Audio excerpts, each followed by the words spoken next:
and I hear the first officer call out, and then the first officer jumps on the radio and he screams, "Holy shit, it's the goat man!" And I mean, it's just like everything went quiet, and I could hear the ringing in my ears, and I could feel my heart race, and so I hit my light and I went flying up there. I've been told by some older people, elders, that you grab them and you hold them and you don't own them, but you hold them there until daylight. If you can hold them or pull them into the light, it destroys anything they have, any kind of power or anything they were trying to do to you. It'll destroy them. This guy was like bouncing, like, you know, like how you see people kind of getting ready to jig, you know how they kind of bounce? Yeah, he was like that way. He was just kind of bouncing, and he was just kind of going back and forth on one foot to the other. And he just kind of turned sideways, and he turned back over to the other way, and he took off. Holy shit, he jumped in Wanda. This is Lodge Tales. I'm your host, Rod Williamson, and thanks again for joining us on another episode. If you are Native American and you'd like to come on the show to share your strange and paranormal experiences, please consider emailing us at lodgetales@gmail.com.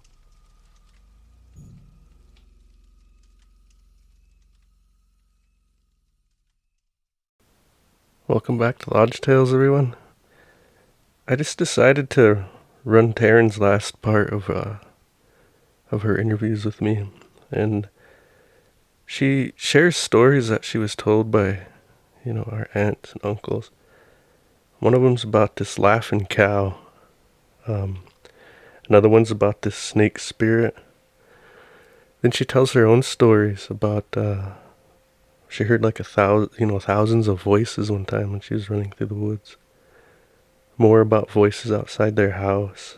And I tell a story about my sister when she heard those, an owl flew up and was talking Indian. Scared the hell out of her. I tell that story in there. And it's not going to be a very long episode, so I'll go ahead and throw another owl story in there real quick here before we get back to Terryn. So this was the first time. Now I don't know if I ever told this on the podcast, but if I did, I apologize. But here it goes again. This was like the first time I could ever remember being, spooked, I guess you would say, or experiencing something paranormal or the other, whatever you want to call it. And we were out in Medicine over at my Uncle Bill Weatherwax's house. So the adults used to, all gather over there. And it was just a little one-bedroom house, this little red house, right next to the ditch bank. And if you guys don't know what a ditch bank is, it's an irrigation canal. And there's a road on one side of it. You can drive all the way down to the main highway and get to town from there. So their house is kind of way out in the country there. And I remember always, I was really an adventurous kid. I was always getting into things I shouldn't be into, going places I shouldn't go, probably a handful. But it was at night, and they were all in there, doing their adult thing, and hear them dancing, singing, laughing, crying, all of it. And, they were all in there drinking. Well, anyways, all my sisters, Andrea, Sherry, Marquita, Shelly Kay, Chas, they used to always keep me in that room, when they'd all be in that living room or in that kitchen, all those adults, and we'd stay back there. Well, it was one of those nights like that, and, all I remember is all those men went running at that house. And that was out of the ordinary. I don't ever remember hearing them all stampeding out like that. So I ran to that door and I opened it, that bedroom door, and I ran out that front door because it was just straight ahead through the living room. jumped off that porch and I could see my uncles walking toward this. There was an old tack shed over there, and it looked like a little barn. And there was a red horse trailer parked there, and I remember there was a outside light out there on a big post. Well, as I jumped off that porch, I caught myself because I almost fell, and I looked up, and well, I could hear old men talking Indian, just old.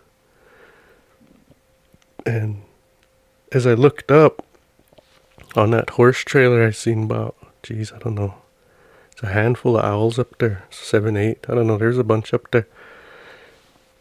And they were all talking Indian.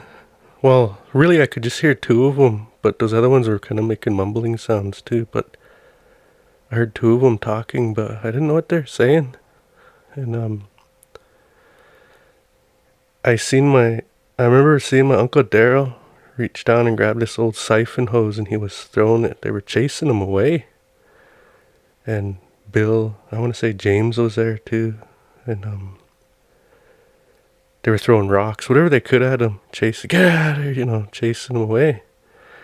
Just as I was really watching to see what was going to happen, my mom grabbed me and she jerked me in that house. Get in here, what are you doing out here? Don't be running around, And that's where my memory stops. I don't remember going back in that house. I was really small.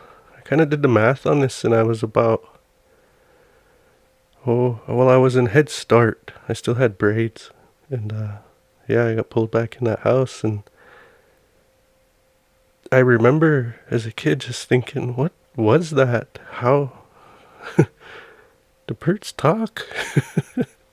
I didn't, I guess I was confused as a little kid. I couldn't make sense of it. But that's the time I heard those owls talk. And if y'all don't know it, there's a lot of things that happen like that are, really spiritual, really holy. Like those eagles. You'll hear them sometimes at those sweats. You'll hear them talk too. It's one of those things where you talk about it and it almost sounds like you're nuts. People think, oh, this guy's pulling my leg, whatever. But when you're there and you hear it, it's really, how would I describe it? It's really humbling. It's really feels like solemn, like you should just be quiet. And because I've heard them twice, in those sweats, and I've always felt, well, I guess a little honored, I guess I'd say, to even be able to hear them, talk like that. But that's why, you kids, if you're out there listening and, you're wondering if you should go raise hell or something, I would challenge you instead, just go to a sweat. Go around these holy people, hang out with them, get involved with all of that, our old ways, because they're still there and they need your help, they would like help. We need this, we need our ways to keep going. We need someone to pass them to, and things that, the older I get in my life, I realize that too. And I'm just thankful that there's a generation beneath me even that's into it, and even the one below that. I know there's a lot of kids that are into it and that are gonna be into it when they're older, but I would, not just in myself, but I know there's a lot of people that would like to see that keep going. So try to get involved with it. Seek these people out and just hang around them, if they're going to have a sweat, show up. Sweat with them, learn what it is that you need to learn there, the proper etiquette and how to conduct yourself, what to do, what not to do while you're there, because it's one of those things that you got to live it to really be, to really learn it, you got to practice those ways in your everyday life. It's a lifestyle. It's not something you can just read a book about and then go do it. It doesn't work like that. So the more you hang around it, the more you'll be included. You'll be given rights eventually, hang around it, be around it your life. You'll eventually be able to start passing that knowledge on to your kids or to whoever you see fit. Because we do need this to keep going. One of the stories I was told goes like this, and I'm not going to mention who told it, but I think about this a lot. And this man told me, he says, I had this dream. He says, I was standing on these hills and I was looking down and I can see this encampment. And there was a bunch of, Indians there, a bunch of Blackfeet. And they're all happy. Hear the kids playing. Everybody was moving around, it was a busy camp. It was just perfect, And the next thing I looked back again, and it was just quiet. The camp was empty. There was really nothing going on in there. Everything was still. He says, I looked back again. And those old bundles, those medicine bundles that they keep back in them days, they kept on tripods right behind the lodge. And he said those bundles jumped off of those tripods and they start rolling back up into those mountains. And I guess they were saying something to the effect of we're not going away for good, but we're up here. We'll wait for someone to seek us out. I think about that a lot. Because our people have survived through a lot of things. We were damn near wiped out. I think at the lowest point, all Blackfeet of all three bands, I think there was only around 2,000 of us at the lowest point.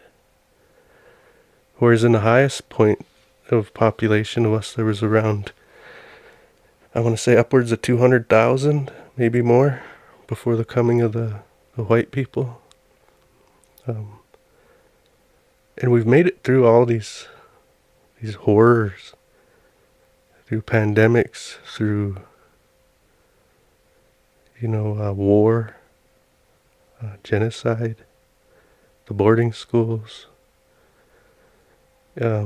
Today, everybody knows very well our struggles that we have today. We have so many of our young people, old people going missing. So many of us are, not doing well as we used to. And it reminds me of the camp being quiet. So I encourage you young kids, anybody out there that's listening, go get involved with it. Like I said, if you're thinking of raising hell, just give that a try once. But remember, before you go to anything holy like that, always be sober. I was told you have to be clean and sober for at least 4 days before you go to a sweat or any holy doings like that. So remember that. And all good things are on the other side of hardship. So these are good ways, and it's hard. You have to do the right thing. It takes a lot of discipline. There's a lot of tests you'll be put through. And as long as you keep honesty in your heart and you try hard, everything will always work out for you. It's always too easy to turn to those drugs, to that alcohol. But we forget that we have the power within ourselves to make it through anything that's put in front of us. And if you're into drugs and alcohol really bad, just remember what I said. Keep honesty in your heart. Be honest with yourself. Be honest with the people around you. And just try hard with whatever you're doing. And it'll always work out. There's our death rate on our reservation in Browning is pretty high. On average, there's about 3 deaths a week. And all of us have lost people. All of us. Every last family on the res. So, I feel bad over that. Like I said, I see that empty camp. But the people that do the sun dances, the sweats, the bundle keepers, the pipe carriers, all of them, they give me hope. That I know everything's gonna be alright in the end, because they try hard all the time. And no one's perfect, and everybody makes mistakes. But at least they're there, and at least they try. So, to all you, and you know who you are, thank you. Well, let's get into Terryn's rest of her episodes and we'll finish her out. Alright, thanks for listening. Okay. I'll tell you about the one from my Auntie Sam that she told us after we got older because, at wakes and sun dances, me and Danae would always be buggy. We'd be like, tell us ghost stories. And we just like little kids, just biting at their ankles. And they'd be like, no, you guys are too young. Go back to bed. And me and her would just be like so offended. And we'd be like, why are we... Like, why not? We're old enough. We can handle it. Mm-hmm. But, it was... we were maybe... Wait, hold on. Okay, so we were probably about 16, 17 years old when they finally started telling us stories. And that one time, we went up to our Auntie Sam, and it was at a wake. I can't remember whose wake it was. But we were sitting there, and it was probably about 3 o'clock in the morning. And she was like, you guys ready to start telling ghost stories? And everybody was like, yeah, let's start telling ghost stories. And she said that this time, when her and all of her friends, like, back in the day when she was younger, in her drinking days. Mm-hmm. She said that they were all, like, going around the hump, like, towards, like, you know where that's at, around, like, around Red Blanket. Yeah, around the mountains there, yeah. Yeah. So she said that they were all going up towards there, and all of a sudden their car broke down. And they were, like, trying to get started again. It wouldn't turn over. It just kept, like, clicking, like... So while they're, like... They all jumped out, and they're all trying to, like, check the engine. Check everything. And, they said that there's, like a field of cows on the right side. And all of them were, just minding their own business, just kind of in that pasture, just eating away, I guess. And then one cow stood up on its hind legs, and it started laughing. What? And ha, ha, ha, ha. And it started, like, dancing towards them on its hind legs. Ew. And she was like, let's get this car going. And so they did. They all jumped back into the car, and they kept trying to turn the car over, and that cow kept laughing and dancing towards them, but on its hind legs. And it got to the fence, and it jumped the fence, but with, like, just with its hind legs, so it just had its back legs, And it was, like, laughing, and it was smiling at them. And it was like, ha, ha, ha, ha. And she said that once it got closer to the car finally turned over. They finally got out of there. And they just kind of, she said once the car started, that cow just kind of dropped down to both fours. And it just kind of like went back to being acting like a normal cow. And it was like, no. And I started eating that grass again. But yeah, she told us that story, and we're like, what the hell? Me and Janae couldn't never forget that story. We always called it the laughing cow story. Oh, jeez. That's pretty. Yeah, she said, yeah. That's scary. Right? Yeah. But I can tell you my Uncle Nolan's story too. I'll tell you one that he told me too after this. Ooh, okay. All right, well, I'll go first, okay? Okay. So he said that you know where he lives right now in that double wide trailer that he lives in? Yeah. So you know that blue flood house? Yeah, that old one? Yeah. Mm-hmm. So he said that before the flood trailer coming, he used to live in that old flood house. And he said it was just him and like a couple of his dogs that lived inside. And so he said that he was sitting there and his dog kept barking and barking and barking, and he was like, what the hell? And so he peeked out the window and he could see something peeking around his trash can that sat up, there's that first guardrail and then there's that second guardrail that kind of sits up on top of that little tiny hill. Yeah. Yeah. Well, that's where that trash can used to sit. And he was looking out there and he was like, what the hell? And something was like peeking out there, but it wasn't like a human shape. He said it looked like a bunch of snakes. Whoa.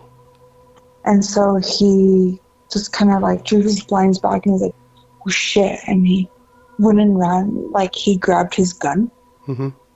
And he grabbed his dogs. I think he had 2 of them. And he opened up that door and he stood outside and he was like, whatever you are, show yourself. And that thing, like, it come out from that trash can. And he said it looked like a head of snakes. You know, like Medusa? Yeah. But like without a human face. It was just all snakes. Like covering the whole entire thing, like a ball of snakes that was like running towards him. Weird. And he started shooting at it with his gun. And his dogs were like barking at it, and I think his dogs knew that like not to go too close to it because it would just keep barking at it. But it would run at his house and then it would bounce off something. And then it would like go back behind that trash can. And then it would peek out again at him. He'd be standing there with his gun and it would run back and he was like, oh, what the hell? He's like, because he knew that, he had a protection over like his house. Like protection barrier pretty much. Yeah. It would run at him again and it would just bounce off. And then it would like go back behind that trash can. And he kept like peeking out at him. And so every time he kept trying to shoot at it, but it wasn't doing anything. And so he like told his dogs to go back inside of his house. So he made them go back to the house and he shut that door. And he just stood there and he just kept watching it. Like it'd come out, bounce off that protection barrier, and go back behind that trash can. Run out, go back, bounce off. And he's like, you have no power here. He's like, why are you here? He's like, you're making a fool of yourself. He kind of laughed and then he just like went back in his house, like told his dogs, like, we're alright. He's like, that thing can't keep getting here. And it never did. And he just kind of like went to bed after that, he said. Yeah, those guys all have pretty strong, protection like that. barriers, everything, everything they have. I ain't gonna act like I know everything he has, but I know those guys are pretty holy, and not a lot of things can bother them. I know that. So the one I remember him telling me this happened a while back, and I think it was in that same house. So the Smithsonian ended up giving us a bunch of bones back that were Blackfeet bones, and geez, I was just a little kid, and this is when I remember hearing it. So when I was younger, well, they brought them back in these wooden crates, and they gave them to Buster. Buster was, he was keeping them until they went and buried. I want to say they buried them in an old agency somewhere. We had a big ceremony. I was there when we buried them, and I was there as a kid. But I remember just playing around, not really paying attention. I was too young. But they had them all stacked up in that one closet, and Nolan was staying over there.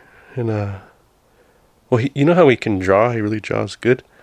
I guess he was drawing pictures one night, and there was snow out.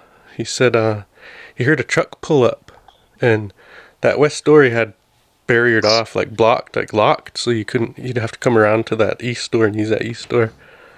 Well, he said there was a truck that pulled up. Somebody got out and went up to that west door and knocked on it. And he said, "Go around." And he knocked again. "Yeah, go around."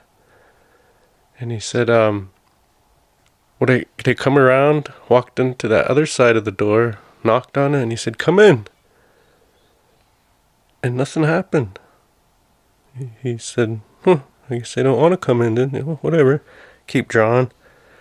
But he finally got up and he went out and looked. Geez, there was no truck tires, no tracks of somebody walking, nothing that came in there. Yeah. That's just one of the stories I remember from him.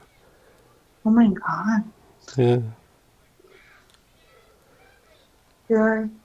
Here's a lot of stories. I remember he told me and Janae a couple of stories of his dad Buster, about when he was a cop. She said that one time when we were out at a Sundance towards Upper Tumut, we were just me and Janae. After everybody cleared out and got all their stuff, just me and Janae stayed in that big old double teepee. It was huge. Yeah. And I was like, Janae, just me and you in here. She's like, I know it's kind of spooky, huh? And I was like, here. It's like trying to go to bed.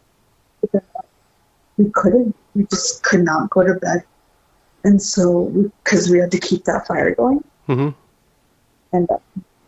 so we kept it going, but then we could hear her dad, Nolan, standing outside telling different stories. Yeah. And so we ran out there. We're like, "Oh my God, tell us stories." So we went out there and he was like, "All right, I'll tell you a story." And he said that when his dad, Buster, was a cop, there was a woman that got killed up on around that bend, that just right before we were staying at that. Where was that? It's Upper Tumut. Oh, okay, yeah. It's a turnoff right before Upper Tumut, where tourists go up there. Yeah. To that lake. So it's just a turnoff right before there, where you go down there and there's a little campsite that we have back there. Yeah. He told us, he said there's a woman that got killed in a car wreck. Oh wait, no, I think she got murdered. Right up there. And she'd always scream, "Help! Help me!" And she was like, "Yeah, my dad always told me, don't listen to her because she's just lost. And there's nothing we can really do for her right now because she's been gone for so long. We don't really know what to do for her." And he was tell his dad "Oh, okay." And so that night when he was telling that story, we heard up in the mountains, "Help!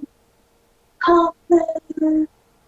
And me and Janae like Nolan, we all looked at each other and he was like, I told you. And we were like, we're gonna go to bed now. And he's like, well, you guys gonna keep that fire going. And we're like, yeah. And we ran back in that teepee. And I was like, oh my God, Janae, what the fuck?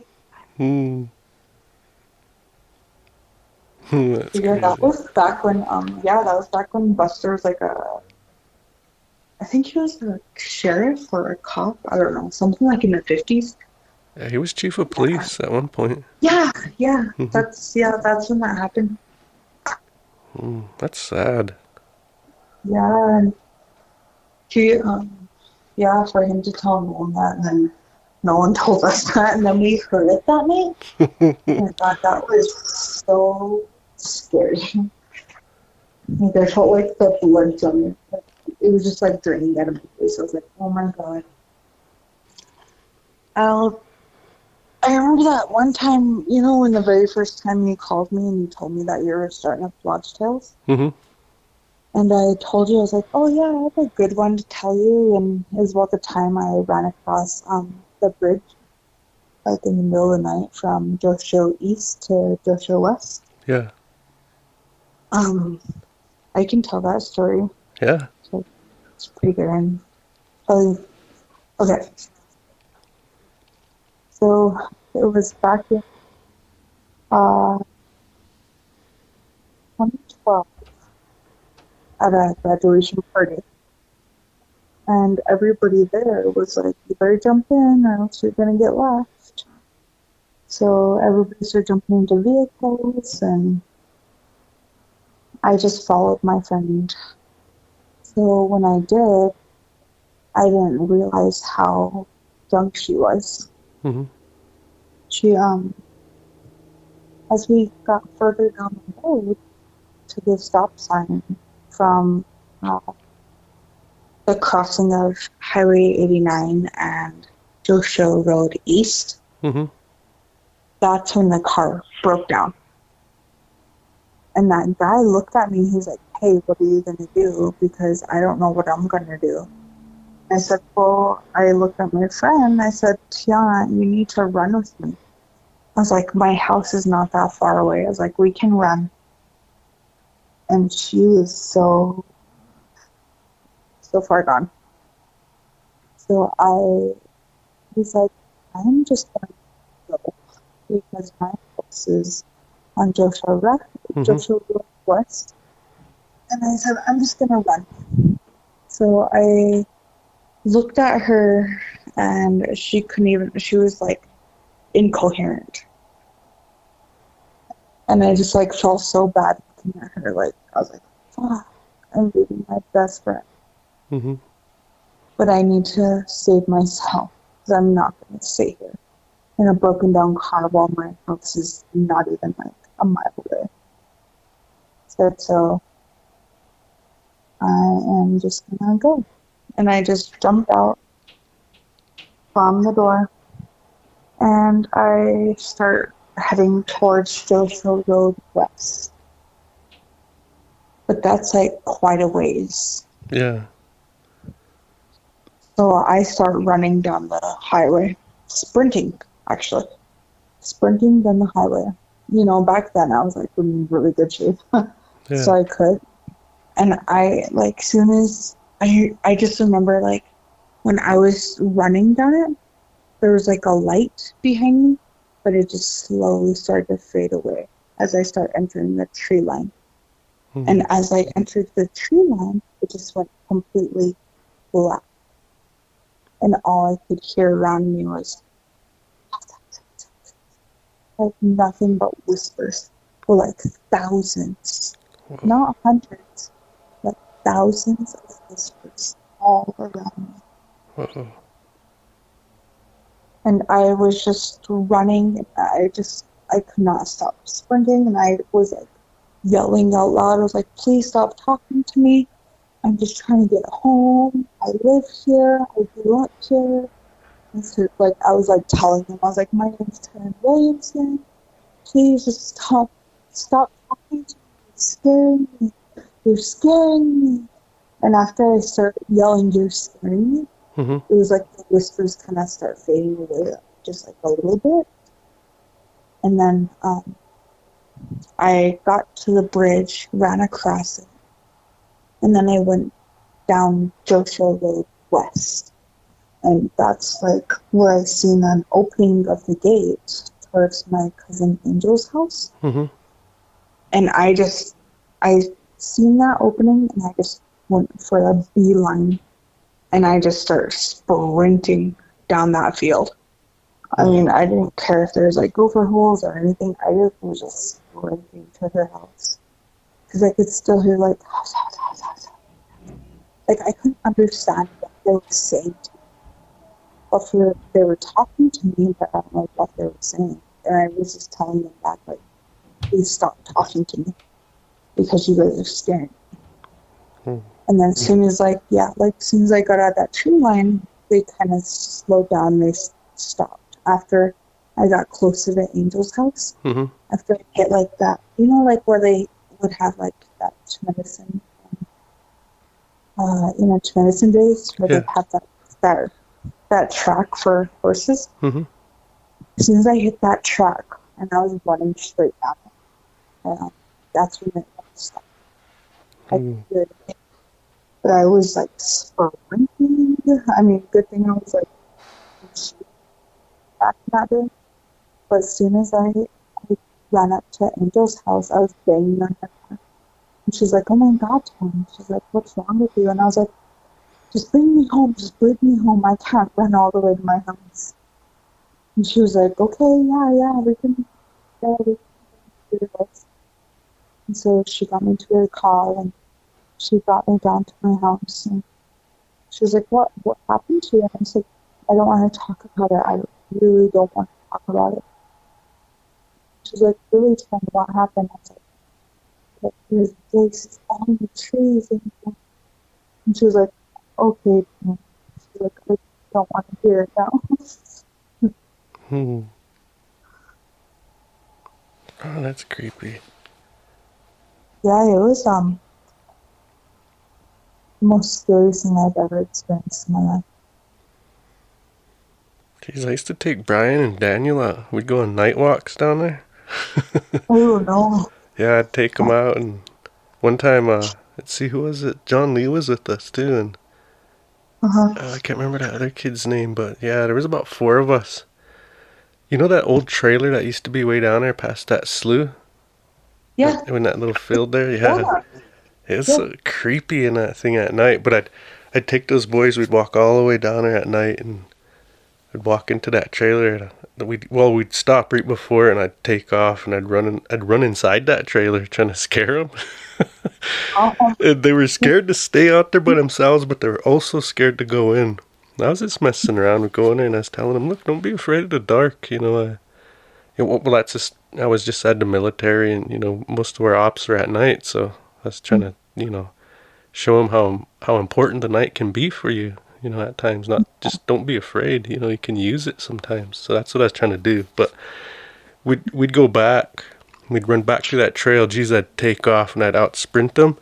I'd get way up there where I knew they couldn't see me. Brian was at this. I'd dive into the brush, and I'd lay down.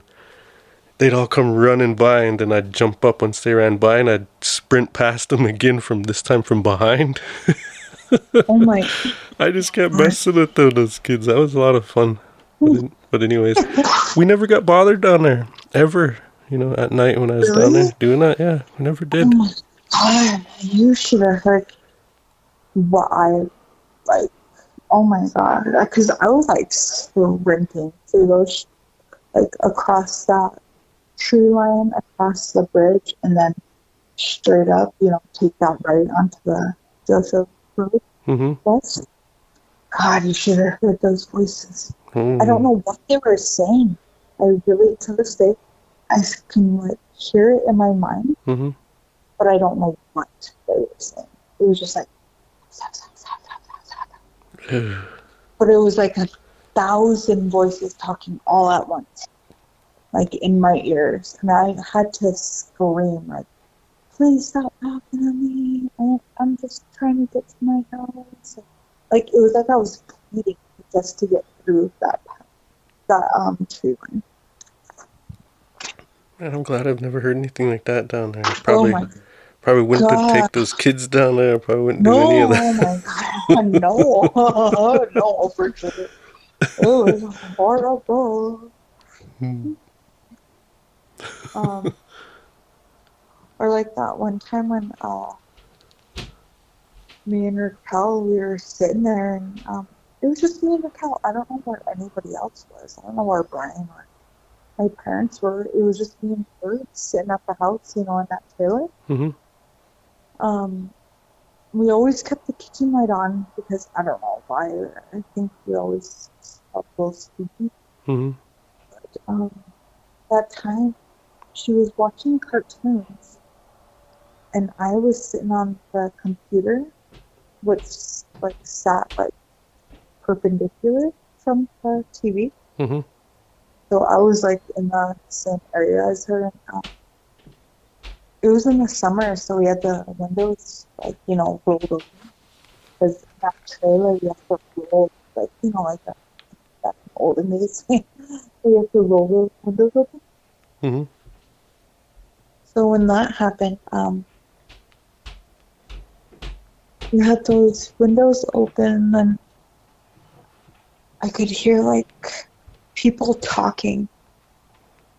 And I looked at Raquel and I said, "Turn off that TV." And she turned it off, and I turned off my computer, but I didn't have anything going on, no noise or nothing going. And I turned off my computer, and we're both standing there, and we can hear two two old men talking to each other, but in Indian. Standing outside of our window. And I just looked at her, and I was like, "Are you okay?" And she was like, "I'm scared." And I just rolled up really fast. And I was like, "Oh god!" And all I did was just sit on the couch with her, and just hug. We just hugged each other and just watched cartoons, but we played it really loud so that we didn't hear anything else talking outside of the window. Oh, that's crazy. Wonder if it was those owls again. I don't know. We don't know because it was at nighttime. We don't know what it was or who it was, but it was just me and her home. I can listen to them be like, "Hey, those two old guys talking outside of it." It sounded like two old Indians. Yeah. Two old men.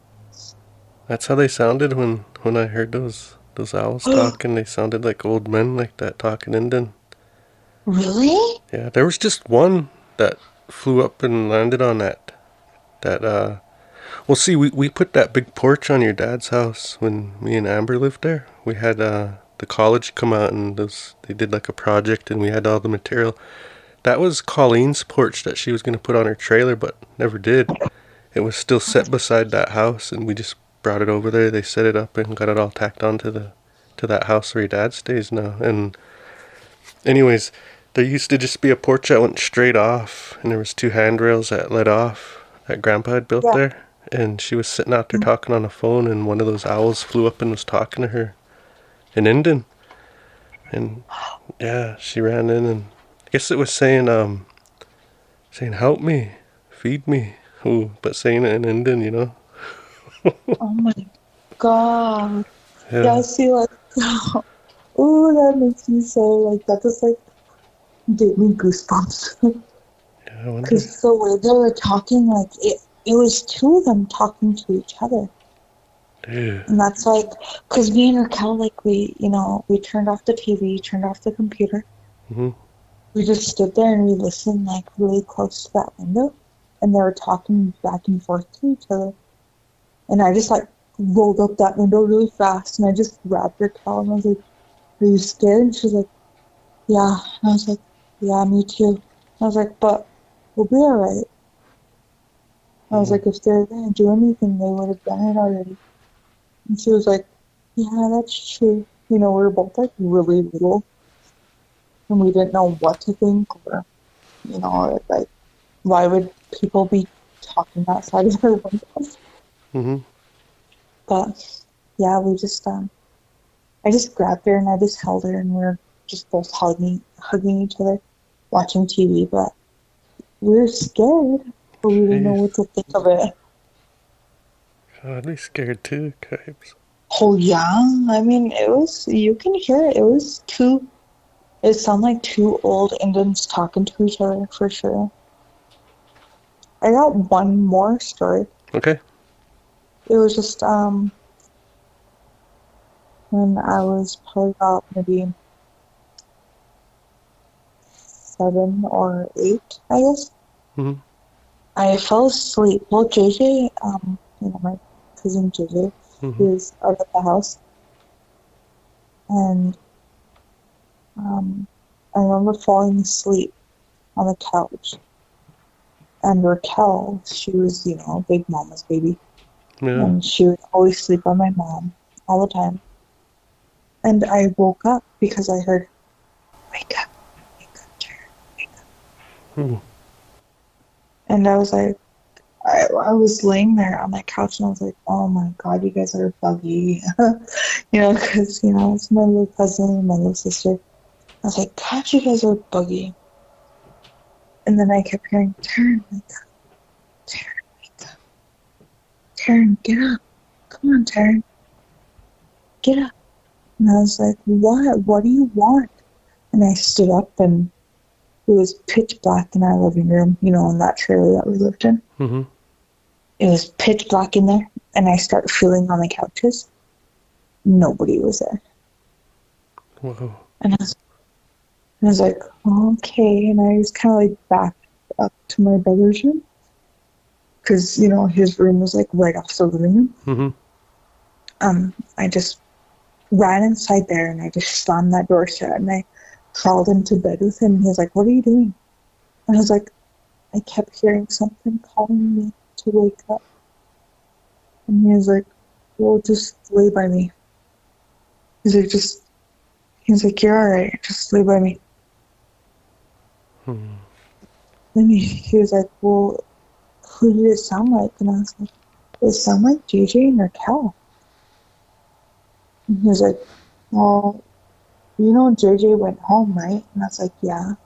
And he's like, and Raquel sleeps with my mom. So he's like, you can sleep in here with me. He's like, I don't care.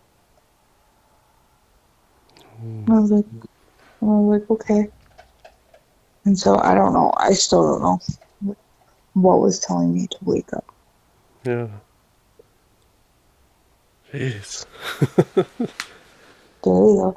Oh, but I was going to tell you, when I listened to my episode, that first one that we recorded, I listened to it on my big TV in the living room. Yeah. And this was the only time my cat started, trying to act up. She was, running around my TV, and she grabbed my sweetgrass, and she brought it over to me, actually. Really? Yeah, she put it, in her little mouth, and she took off, and she, brought it over to me, and dropped it in front of my, feet. And then she ran back, and she was sitting behind my TV, and I was like, what the... I was like, why are you doing that? Because other than that, she'll sit by me, or she'll just sit on my lap. But the only time she's ever done that was when I listened to that podcast, or that Lodge Tales of mine. Yeah. On my TV, where she freaked out. Weird. Yeah, it was really weird. Colton was like, "What is she doing? Why is she acting like that?" And I was like, "I don't know. She's never acted like that before." Yeah, you better smudge after this. I usually do after these.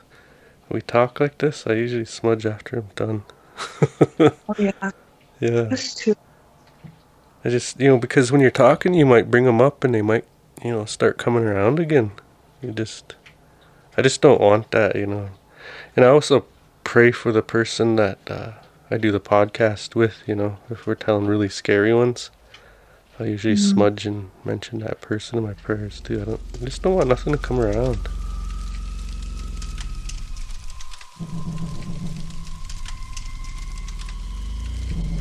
I was dreaming, and I don't know if I told you this, but I was dreaming, and well, did I ever tell you that I seen him in my dream? He came. No. Okay, I'll tell you. So he had this pair of tin snips. I kept those. Yeah, I kept those. I used them. I just used them today at work, and I that's why I keep them, because just to remember Grandpa by. And I use them at work. They're my best pair of tack strip cutters I was installing carpet today. But anyways, so in my dream I had those, and I was looking down at my toolbox and I was installing carpet, and I was looking out this window of this farmhouse, like kind of out in this field. And it was summer. It was clear blue sky. The sun was just coming up. It was early in the morning, and I was already at that house working, and I've never been to this house. I don't know where it's at, but so across that field way down there, I see this really bright white yellow light. Looks like a small little sun, and it's about the size of a I don't know, about 2 feet tall, about that round, and it's just floating over that grass, and it comes up. I was looking at it, and for some reason, I just knew that was Grandpa. And I was just staring, like, oh, that's how he looks now. Whoa. I'm just watching him. Anyways, he comes up, so I turn around. And I don't want to stare at him, because I don't want to be rude. So I turn around and I put my head down, and I was just sitting there waiting for him to come in. And he came in through that wall. And he come in from behind me. He was like kitty corner right of me. That's where he stopped, just where I couldn't see him, like in my blind spot. And he just stopped there, and when he came in, I could feel warmth from that light, or whatever he was. I could feel the warmth, but it wasn't like heat warm. It was, the only way I can describe it is if there was like pure love. That's how it feels warm. I don't know how else to describe it, but that's kind of how it was. And I said, Grandpa, I said, do you know that I take you with me on every job I go on? And he said, yeah, I know. and I said, well, how is everybody over there? Oh, they're all good. Yeah, they're good. I said, well, how's Grandma? Oh, she's doing good too. She just got back. I don't know what he was talking about. That's what he said. And then I start thinking about these old dogs we had named Chopper, Niscunny, and Peanuts. And I said, how's Peanuts and Niscunny and Chopper? Oh, they're good too. Yeah, they're good. That was it. And I woke up, and I was like, I had tears in my eyes, and I woke up. This other time, I'll tell you another one. It's making me cry. It was Christmas morning. And during that, I was in Hart Butte. Well, Christmas Eve. They were all opening presents Christmas Eve. And see that flood house in town, man, it was a really happy place. And Grandma and Grandpa must have quit drinking. But Grandma made it a really happy place. It was always good memories there when Grandma was alive. It was always really good there.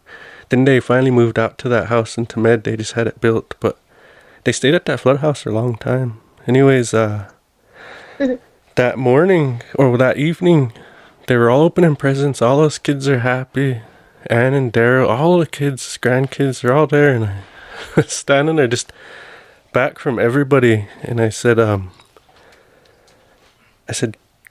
under my breath, I said, Grandpa, look at these people here.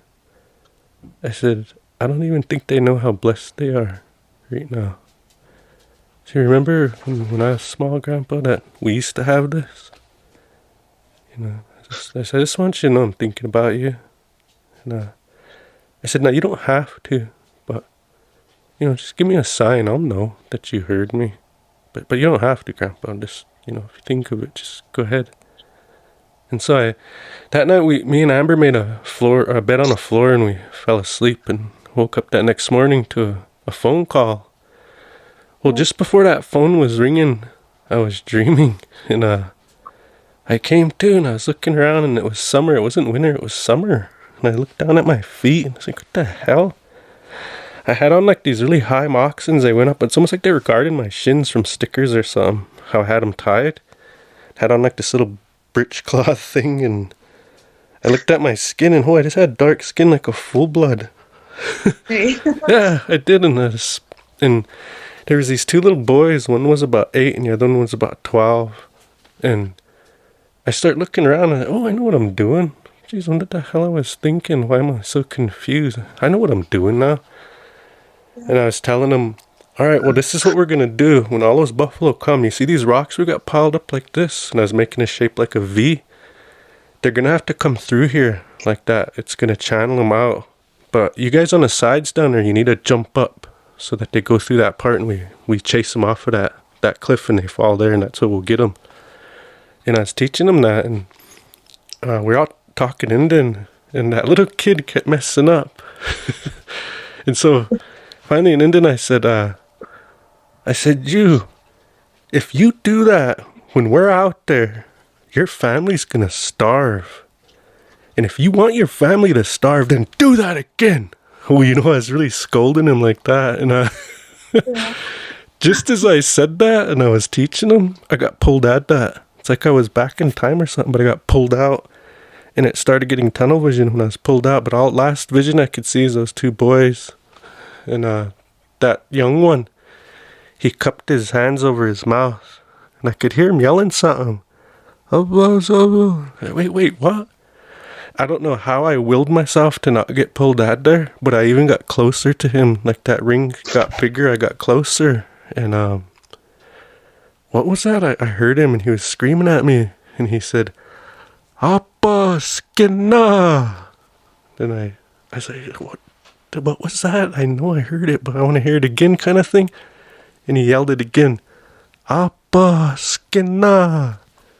Then I got pulled out of it. And I woke up. I was thinking, that was odd. And here, Daryl said, hey, it's your dad. And I said, oh, my dad. So I answered the phone. What you guys going to do today? I said, oh, nothing. We're just going to, stop by here, stop by the open presents, this, that, and the other. He said, well, stop by, huh? I said, yeah. I said, I'll be up there. Okay. Hey, wait, Dad. I said, does this mean anything to you? And I said that. Appa Skina, like that. And he said, well, wait, I'm right here with Betty. He said, I'll ask her. And he said, well, how does that go again? I said it and he told her, and he said, oh, that's Dad's Indian name. It means weasel horn. I didn't know that. So yeah, that's what I was saying. He's okay over there. He's like way better,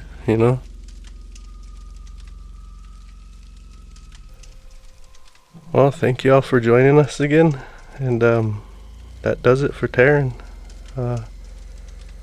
All you patrons, all you listeners, everybody that supports the show, thank you for tuning in and being here with us. And thank you to all the new members in Lodge Tales, the Facebook group, for joining. I really appreciate that you guys are in there. If you all have any feedback on how the show's doing, what you would like to see more of, just drop a few lines in there. Let us know. Or you can email me, at lodgetales@gmail.com. Yeah, just email me and give me your feedback. I really appreciate it, because it really helps me kind of figure out where I need to go with the show, as far as, I know my sound quality has been horrible. I've made too much noise with the background music at times. Rookie mistakes. I really apologize for that. But I'll keep trying. We'll keep doing this. And I'm hoping, I've got a few ideas of where I'm going to go with the next release of these podcasts. I got another law enforcement person that's going to be joining us soon. I have another guy that worked at the old morgue in Browning. He's got some stories for us. There's another guy that has some Bigfoot stories for us. So I'm not sure where I want to go more with that. My Aunt Jenny wants to get back on and talk about dreams at some point. Mikey Conley, he's got more stories about the jail. So yeah, we've got some stuff coming up here that's going to be pretty interesting too. And wherever you're at, wherever you're listening from, I really appreciate you being here. Thank you. All right, till next time, we'll see you.